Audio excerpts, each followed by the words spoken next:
ونسلم على رسوله الكريم. أما بعد فأعوذ بالله من الشيطان الرجيم.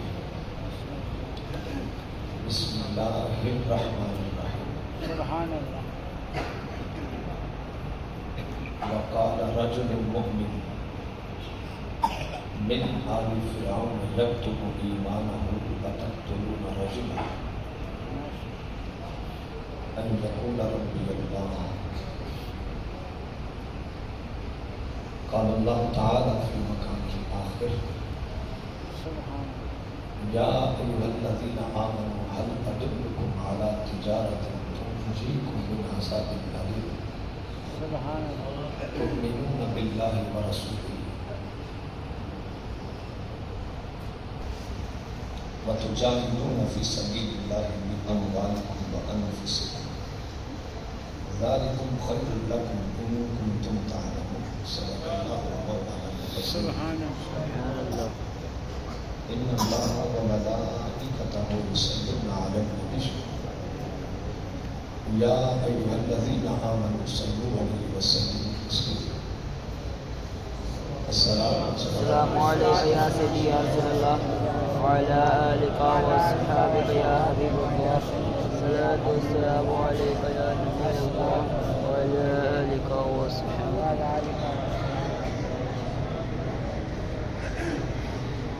رب اشرح لي صدري ويسر لي امري واحلل عقدة من لساني يفقهوا قولي. سبحان اللہ. اللہ کافی کسبت الکافی وجدت الکافی لکل کافی کفانی الکافی وللہ الحمد. سبحان اللہ. رضیت باللہ ربا وبالاسلام دینا وبمحمد نبیا ورسولا صلی اللہ تعالی علیہ وسلم. تمام حمد و ثنا تعریف و توصیف اللہ رب العزت کی ذات پاک کے لیے سبحان اللہ. جو ساری کائنات کا خالق و مالک ہے. ہم اپنے رب کی طرف سے آئے ہیں, اسی کی طرف لوٹ کو جانتے ہیں. ہم سب کو ہمارے رب نے اپنی عبادت اور اپنی بندگی کے لیے پیدا فرمایا. اس کی حمد و ثنا کے بعد حضور نبی مکرم شفیع معظم وجہ تخلیق کائنات میرے اور آپ کے آقا و مولا حضرت محمد مصطفیٰ صلی اللہ علیہ وسلم کی عظیم بارگاہ میں اپنی محبتوں کا نذرانہ پیش کرنے کے بعد انتہائی عزت و وقار کے حامل علماء کرام, حاضرین مجلس, نوجوان بزرگ بچے, آپ سب کی خدمتوں میں نہایت ادب و احترام سے سلام محبت پیش کرتا ہوں. السلام علیکم ورحمۃ اللہ وبرکاتہ. وعلیکم السلام ورحمۃ اللہ.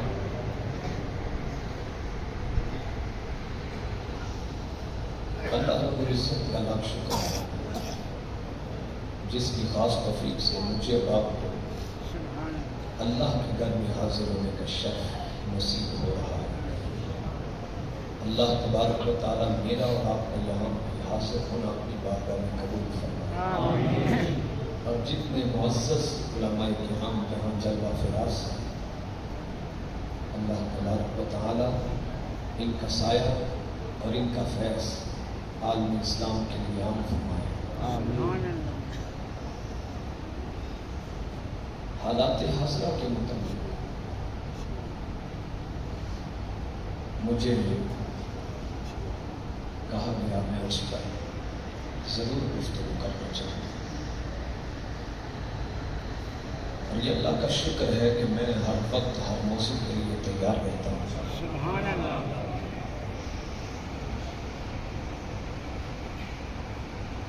اس وقت جو حالات جا رہے ہیں امت مسلمہ کے آپ سب کے سامنے,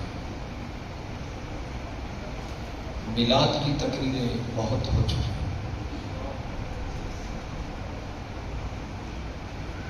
یہ مصرع لکھ دیا کسی شوخ نے محراب مسجد ہے.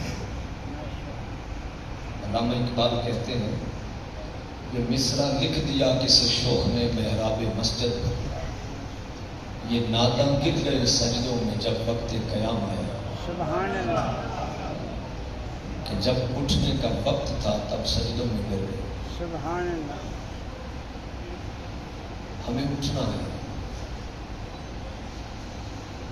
جب کوئی گر جائے تو اس کے لیے کوئی سہارا ہوتا ہے جو اس کو اٹھاتا ہے۔ طبرانی شریف میں حضرت عبداللہ بن عمر رضی اللہ تعالیٰ عنہ کا روایت کردہ سرکار دو عالم صلی اللہ تعالی علیہ وسلم سے فرمان موجود ہے۔ یہ فرمان سن لیں تاکہ میں اپنی گفتگو کو آگے جاری کر سکوں۔ فرماتے ہیں رسول اللہ صلی اللہ تعالی علیہ وسلم نے فرمایا ان اللہ یرفع بہذا الکتاب اقواما ویدع بہ آخرین۔ فرمایا جب بھی میری امت گر جائے، اگر اٹھنا چاہے گی تو قرآن کے ذریعے ہی اٹھ سکتی ہے۔ سبحان اللہ۔ اور اللہ تبارک و تعالیٰ قرآن چھوڑنے کی وجہ سے باقیوں کو ذلیل کر دے گا۔ آج ہماری ذلت کی وجہ کیا ہے، اس پر غور کریں کہ ہم نے یہ تلوار ہاتھ سے چھوڑی ہے، یہ جس کی وجہ سے ذلیل ہے۔ ایک جگہ پر اقبال کہتے ہیں حالس محجوب یہ قرآن شروع شکوہ سمجھے گردش دورم شروع۔ کہتا ہے کہ تم نے قرآن چھوڑا ہے تو ذلیل ہوا ہے اور لوگوں سے اپنی ذلت کی وجہ پوچھتا ہے۔ ہمیں اٹھنا ہے، اور اس وقت قوم کے جو حالات ہیں وہ آپ کے سامنے، فلسطین کے حالات آپ سے ڈھکے چھپے نہیں، حکمرانوں سے ڈھکے چھپے ہوں تو ایک الگ بات ہے۔ جانے نہ جانے گل ہی نہ جانے باغ تو سارا جانے۔ چار طبقے ہیں حق کی حیثیت سے،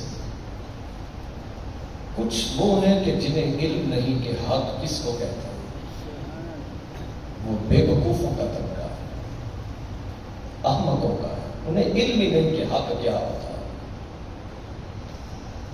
دوسرا طبقہ وہ ہے کہ جسے علم ہے کہ حق کیا ہوتا ہے،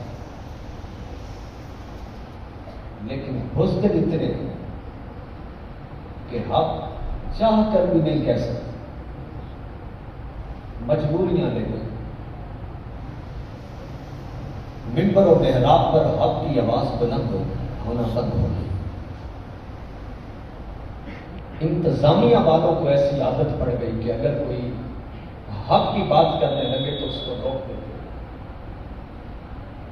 اقبال نے کہا تھا کہ گلا تو گھونٹ دیا اہل مدرسہ نے تیرا، گلا تو گھونٹ دیا اہل مدرسہ نے تیرا، کہاں سے آئے صدا لا الہ الا اللہ۔ یہ نغمہ فصل کل لالا کا نہیں پکا، بہار ہو کے خزاں لا الہ۔ اگرچہ بت ہیں جماعت کی آستینوں میں، اور مجھے ہے حکم نظام لا الہ۔ وہ کہنا چاہتے ہیں، حق کہنا چاہتے ہیں، مگر مجبوریاں لے گئے۔ کسی کو یہ ہے کہ میری مسجد نہ چھوٹ جائے، اس لیے وہ حق نہیں کہہ سکتے۔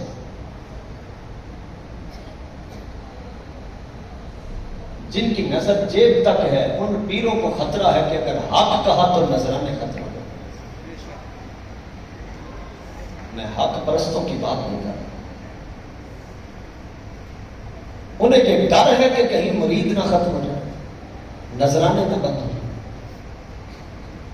اقبال کہتا ہے کرتے تھے بیاں آپ کرامات کا اپنی، منظور تھی تعداد مریدوں کی بڑھانی،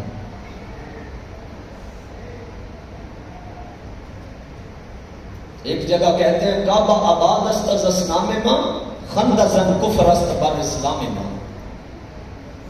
کہتا ہے جس کعبے کو بتوں سے پاک کیا تھا اس کعبے کے اندر پھر بت آ گئے. اس لیے تو یورپ والے دانت نکالتے ہیں. جب سعودی عرب ان کے ہاتھ چلا گیا ہے ان کے حق میں بیان کرتے ہیں, خاموش رہتے ہیں, تو پھر آپ کیا سمجھتے ہیں کہ کوئی اسلام کا نام لیوا پیدا ہوگا؟ پیرے ہا اس بیاز کو شدم سخرا بہرے کو دکانے کو صدم. اقبال کہتے ہیں کہ اس نے دیکھا کہ یہ پیر صاحب ہے تو ان کی داڑھی سفید ہے. کہتے ہیں تم نے غور نہیں کیا کہ اس کو عمر کے ساتھ چٹے بال آئے ہیں, تقوی اور پرہیزگاری کی وجہ سے نہیں آئے. بامریدہ روز و شب اندر سفر از ضرورت ہائے ملت بے خبر.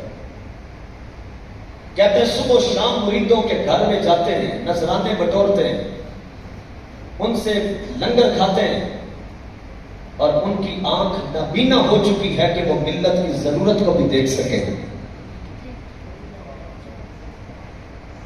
جس کے لمبے بال دیکھے سمجھا یہی اللہ کا ولی ہے. جس نے سبز رنگ کا چبا پہنا سمجھا کہ یہی اللہ کا ولی ہے. ایسا نہیں. اور واعظاں ہم صوفیاں منصب پرست اعتبار ملت بیضا شکست. کہا میں تمہیں اپنے قوم کے واعظین کا حال کیا بتاؤں, یہ تو باری لینے کے چکر میں پھرتے ہیں. انہوں نے تو قوم کی ضرورت پر نظر ہی نہیں رکھی. ایک محفل رکھیں تو 10 آدمی ناراض ہو جاتے ہیں. واعظاں ہم صوفیاں منصب پرست اعتبار ملت بیضا شکست. When is gold rust what will iron do? سونے کو زنگ لگے تو بتاؤ لوہے کا کیا بنے گا. ممبر رسول پر بیٹھنے والے کو جب زنگ لگ جائے تو یہ لوہا کیا کرے گا؟ سونے کو تو زنگ نہیں لگتا ہے, زنگ تو لگتا ہے لوہے کو. تو اگر اوپر بیٹھنے والوں کو اگر زنگ لگ جائے تو نیچے کیا ہے؟ عوام تو لوہا ہے. جب حق کی بات میرے منہ سے نہیں نکل رہی,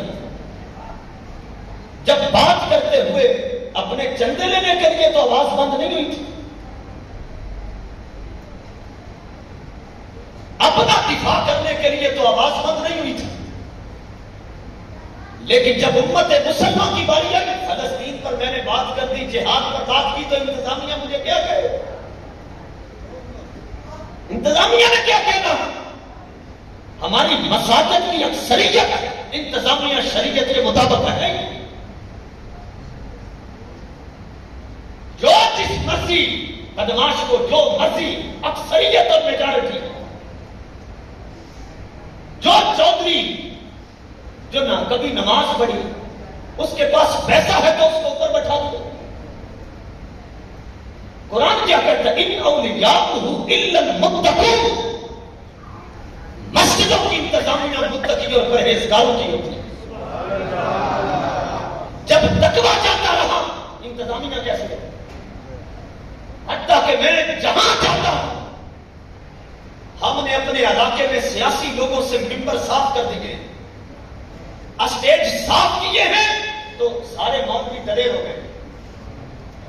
ان کو بٹھا لیتے ہیں مہمان خصوصی کے طور پر, وہ جیب سے 1000-2000 نکالتے, مولوی کی آواز ہی بند کر دیتے. اقبال کہتا ہے ایک مشکل ہے کہ بندہ حق بینو حق اندیش خاشاک کے طوطے کو کہے کوہ دماغ.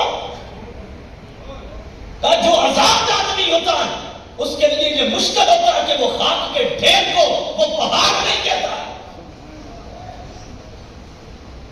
یہ ممبر مصطفیٰ کا ہے, شریعت مصطفیٰ کی ہے, اور سرکار کی روحانی اولاد چاہے وہ فلسطین میں کٹے, چاہے وہ افغانستان میں ہو, چاہے وہ بغداد میں ہو, چاہے وہ برما میں ہو, چاہے وہ عراق میں ہو, جہاں پر سرکار دو عالم کی امت موجود ہے وہ ملت واحد ہے.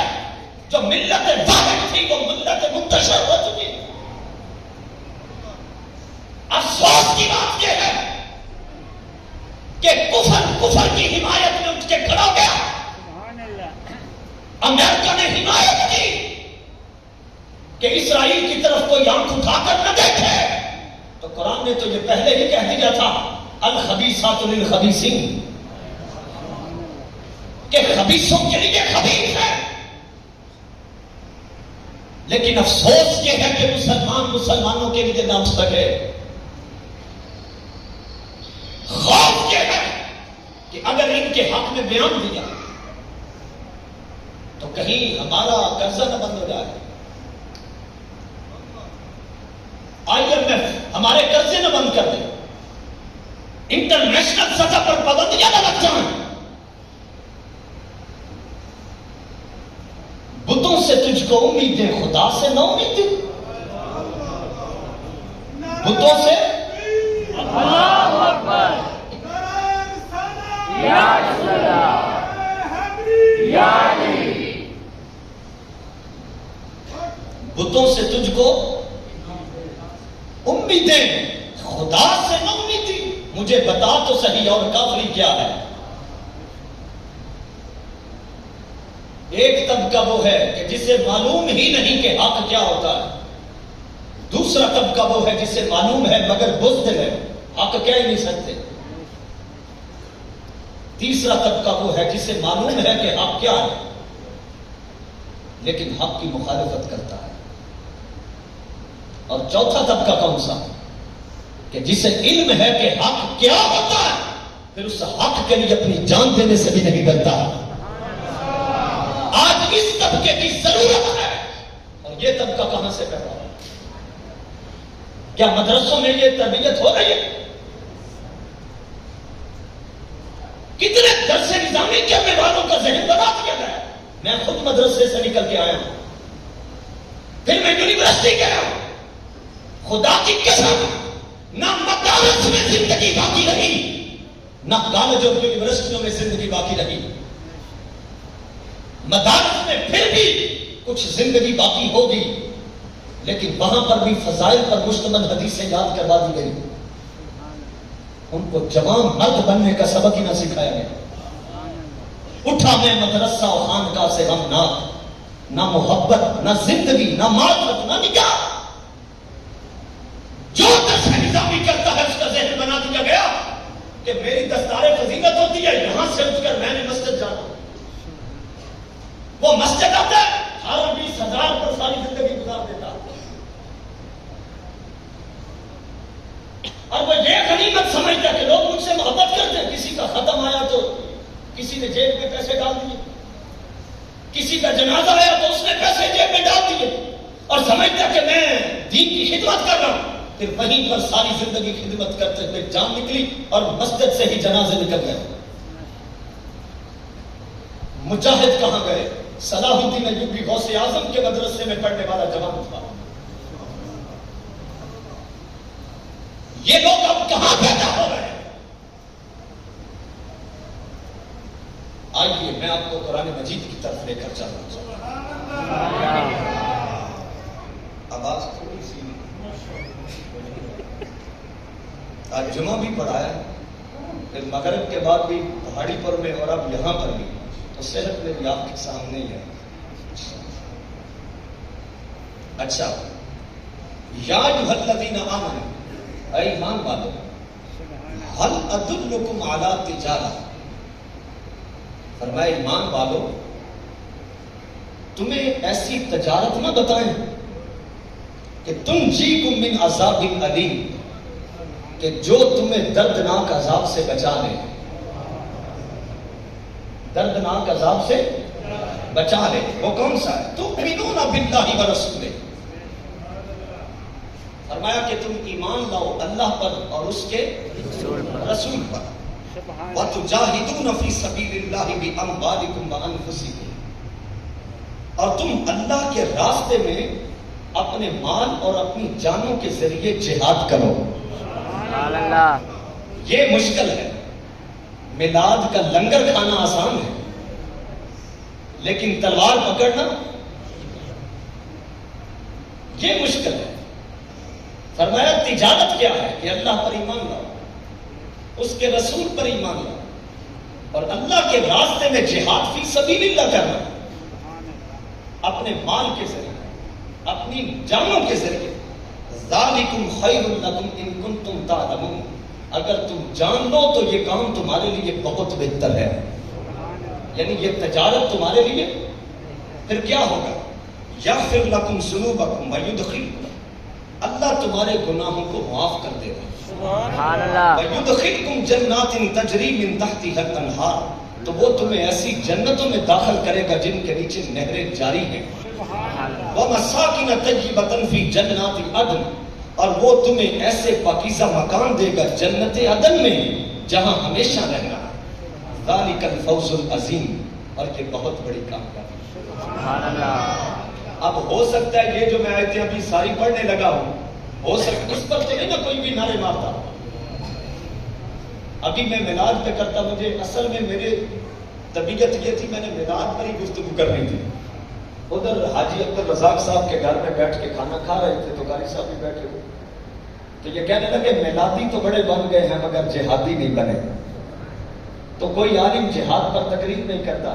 پھر میرا ذہن بنا کہ اسی پر بات ہونی چاہیے، سبحان اللہ، ورنہ میں قسم اٹھا کے کہتا ہوں، آپ یہ قرآن مجید ہے میرے سامنے، 4,500 حدیث کا عربی متن میں نے زبانی یاد کر رکھا ہے، سبحان اللہ، اور اب سے نہیں، یہ کئی سالوں سے یاد کرنا، اور یہ اس لیے یاد کی ہیں کہ جب قرآن اور حدیث کا دامن ہاتھ میں ہوگا تو پھر ہم کاٹ سکتے ہیں باطل کو۔ اور اس وقت بخاری شریف زبانی یاد کرنے کا پروگرام ہے، میرے حق میں دعا بھی کریں، میں نے پہلے 2 چیپٹر اس کے یاد کر لیے۔ بخاری شریف کی میں بات کر رہا ہوں کہ ایک خواہش ہے کہ مرنے سے پہلے 1 لاکھ حدیث زبانی یاد کریں، ارادہ ہے نا، اللہ نیک ارادوں پر بھی اجر عطا کرتا ہے، ورنہ ہم ان جیسے تو نہیں ہو سکتے۔ امام احمد ابن حنبل 10 لاکھ حدیثوں کے حافظ تھے، 6 لاکھ بندہ ان کے جنازے میں آیا، جتنے بندے آئے ان کے جنازے میں اس سے تو کئی گنا زیادہ انہوں نے حدیثیں یاد کر رکھی۔ دوسرے لوگوں کو دیکھ لیں تو وہ طوطے بن گئے، ہمارے طوطے بھی نہ بن سکے، انہوں نے خاص خاص مقام پر قرآن کی آیتیں خاص خاص مقام سے انہوں نے حدیثوں کو کوڈ کر لیا، جس سے صرف سرکار کی شان کو گٹانا مقصود ہے، وہ یاد کر لی، فٹ حوالہ دیتے ہیں، چیپٹر بتاتے ہیں، حدیث کا کتاب کا نام بتاتے ہیں، تو ہمارے اس طرح جھانکنے لگ جاتے ہیں کہ لنگر کھاتے ہوئے داڑھیوں سفید کر لی، مگر پتہ ہی نہ چلا کہ میلاد کس کو کہتے ہیں۔ میلاد والا موضوع جو ہے، اب جتنے بھی سوال وہ کرتے ہیں، وہ سوال کوئی پائے کے نہیں ہیں، کوئی پڑھے لکھے نہیں ہیں، وہ صرف بکواس کے سوا کچھ نہیں ہے، ورنہ میلاد کے موضوع پر جو مرضی سوال کرے، ہر موضوع پر ہم فرمان نبوی سنا سکتے ہیں،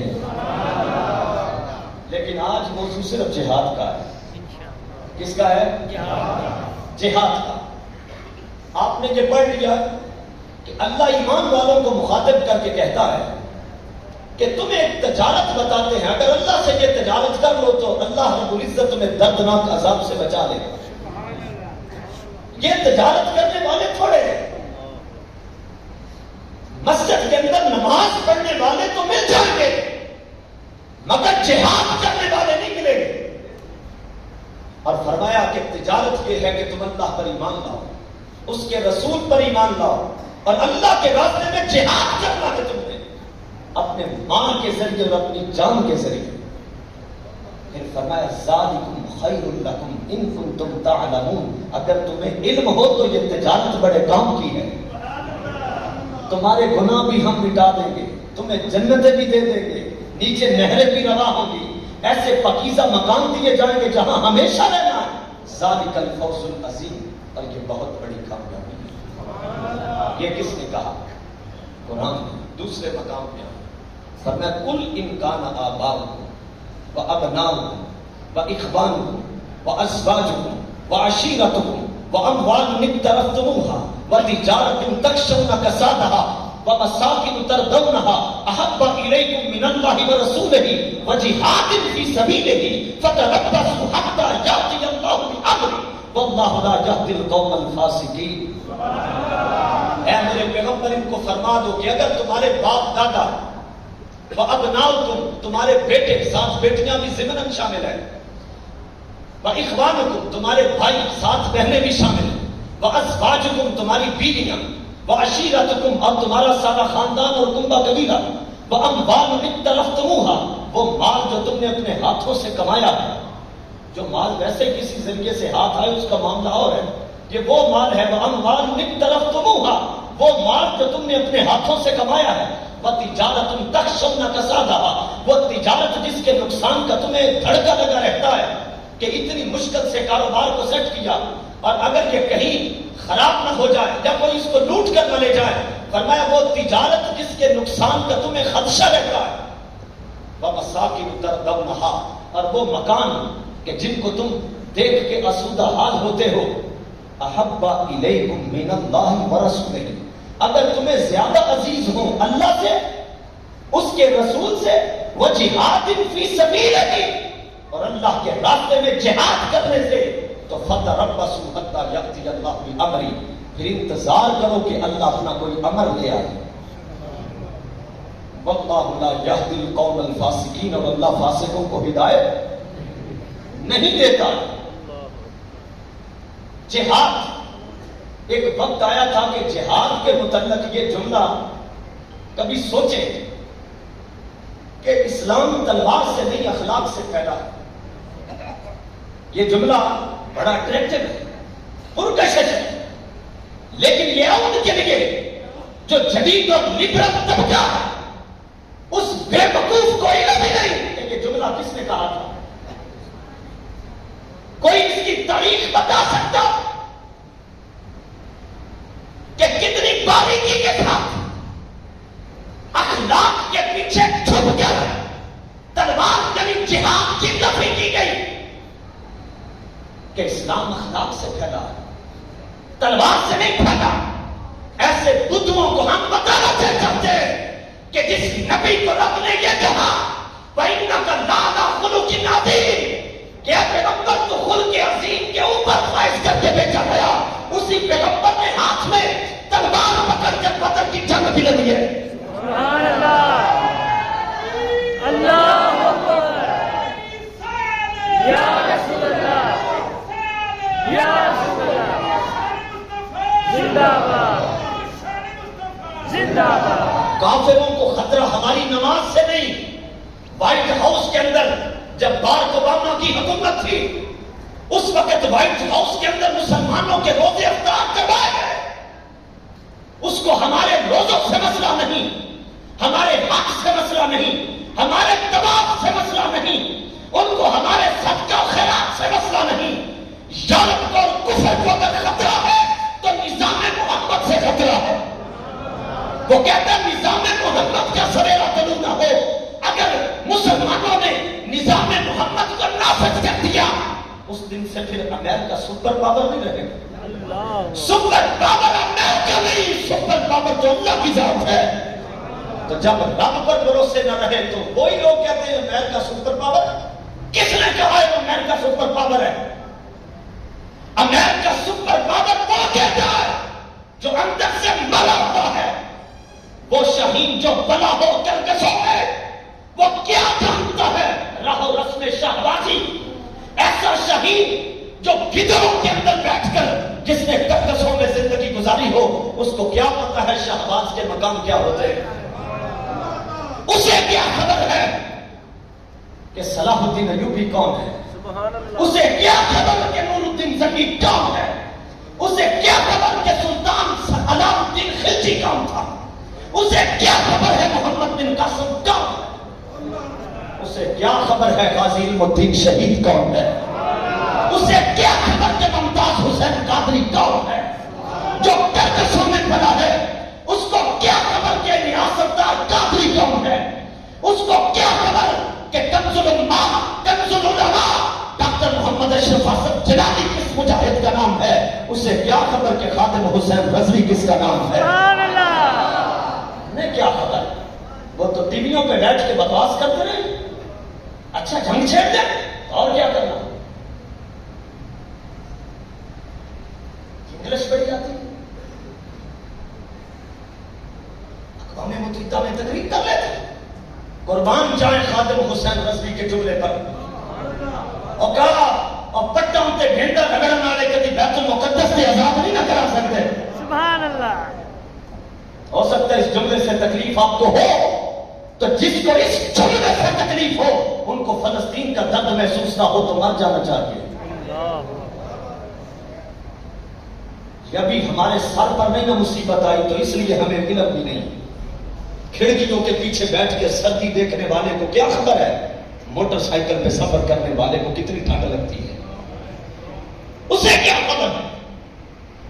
یہ جتنے بھی حکمران اور جتنا بھی ان کے گماشتوں کا ٹولہ ہے, خدا کی عزت کی قسم کبھی پاکستان پر مشکل وقت آیا یہ اپنی دولت لے کر جہازوں پر بیٹھ کر اپنے آقاؤں کی پناہ لے لیں گے.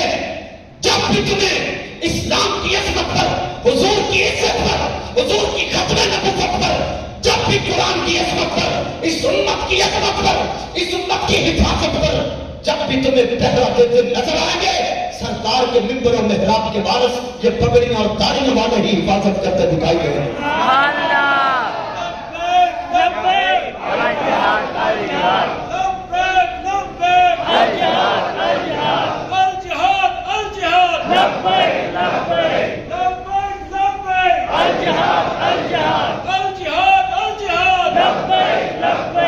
اور ویسے بھی جو یتیم خانے سے نابالغ بچیاں اٹھا کے راتیں رنگین کرتے ہوں ان کے منہ سے جہاد کی بات نکل سکتی ہے.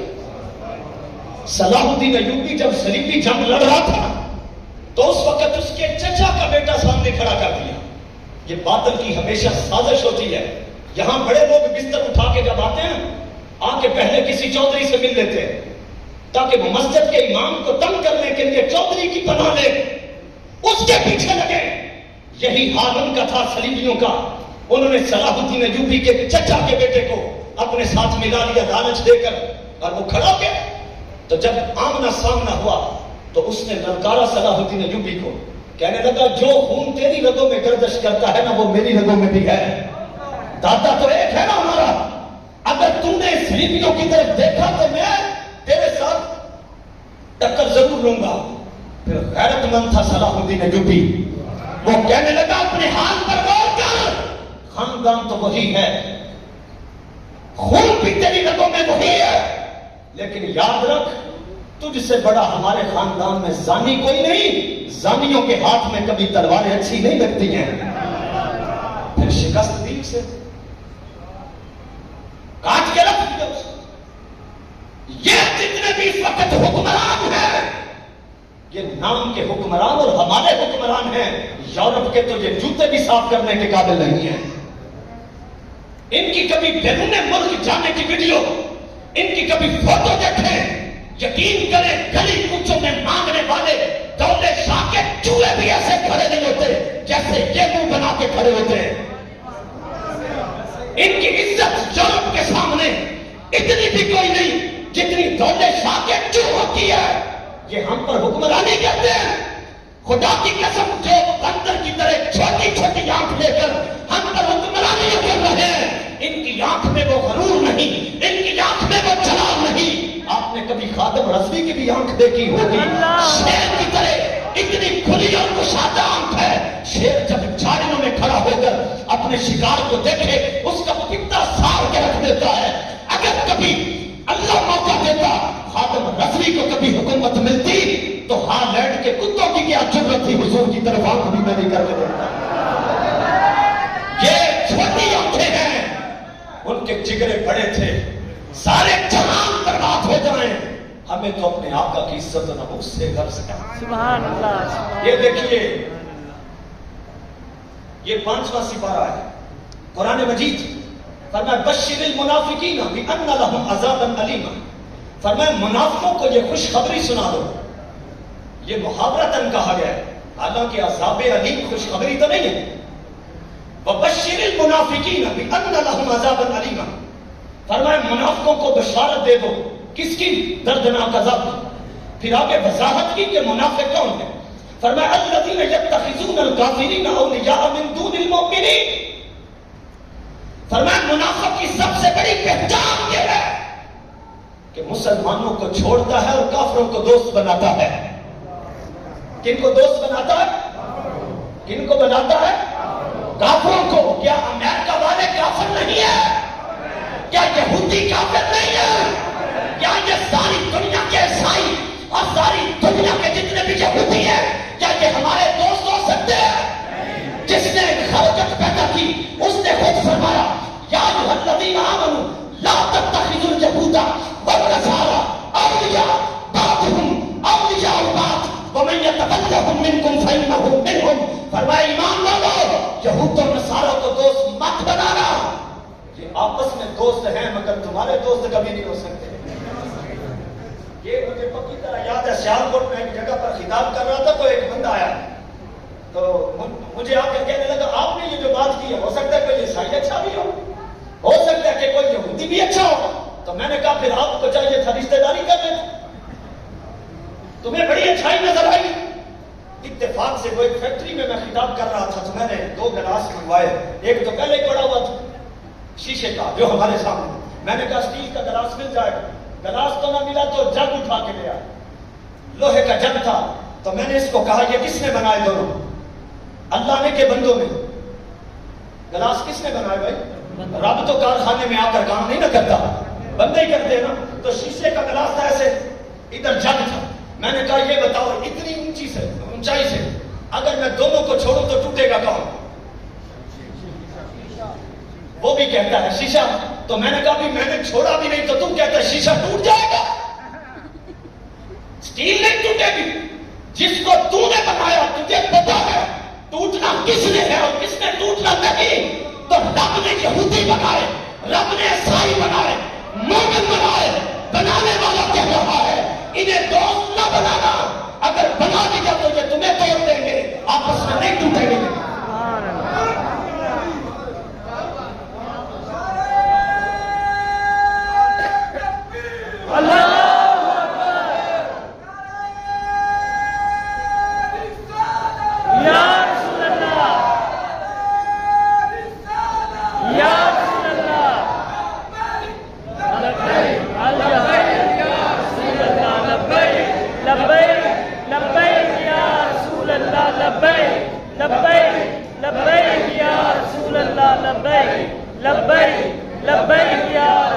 سمجھ آ گئی ہے کہ نہیں؟ اس سے زیادہ عقل والوں کے لیے تو مثال ہی کوئی نہیں.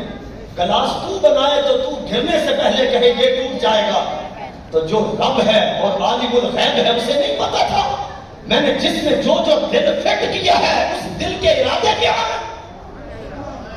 یہ جا کے مجھے پوچھ چاہتے ہیں. قرآن کہتا ہے وَلَن تَرْضَىٰ عَنْكَ الْيَهُودُ وَلَا النَّصَارَىٰ حَتَّىٰ تَتَّبِعَ مِلَّتَهُمْ. فرمایا جو مرضی کر لو جب تک اسلام چھوڑ کر یہودی یا عیسائی نہ ہو جاؤ. یورپ والے تم سے خوش نہیں ہو سکتے. اقبال کہتا ہے در غلامی عشق و مذہب را فراق انگ دین زندگانی بد مذاق.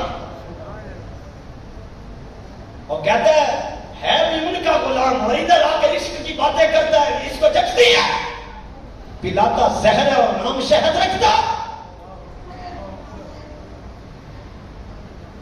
یہ کس طرح کے لیڈر ہیں؟